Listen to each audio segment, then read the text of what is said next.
மதுரை திருப்பரங்குன்றம் சுப்பிரமணிய சுவாமி கோயிலில் சூரசம்ஹாரம் நடைபெற்று வருகிறது. அந்த நேரலை காட்சிகளை பார்க்கிறோம். விவரங்களை செய்தியாளர் கருணாகரன் வழங்க கேட்கலாம். கருணாகரன், விவரங்களை பகிர்ந்துக்கலாம். ஸ்ரீராம், அதாவது முதல் படை வீரான திருப்பரங்குன்றம் முருகன் கோவிலில் அந்த திருநெல் சுப்பிரமணிய சுவாமி அந்த சூர சம்ஹாரம் தற்பொழுது நடைபெற்று வருகிறது.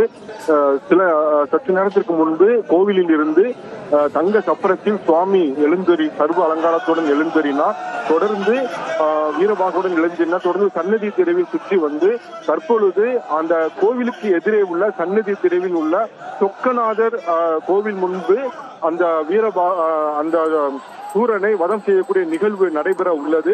இதற்காக ஆயிரக்கணக்கான பக்தர்கள் விரதம் இருந்த பக்தர்கள் தற்பொழுது சன்னதி தெருவில் குவிந்துள்ளனர். மேலும் கடந்த சில நாட்களாக கோவில் வளாகத்திற்குள்ளே விரதம் இருந்த பக்தர்களும் இந்த நிகழ்வை காண்பதற்காக குவிந்துள்ளனர். தற்பொழுது சுவாமி சன்னதி தெருவில் வலம் வந்து கொண்டிருக்கிறது ஸ்ரீராம். இன்னும் சற்று நேரத்தில் திருப்பரங்குன்றத்தில் சூரசம்ஹாரம் நிகழ்வு நடைபெறும் ஸ்ரீராம்.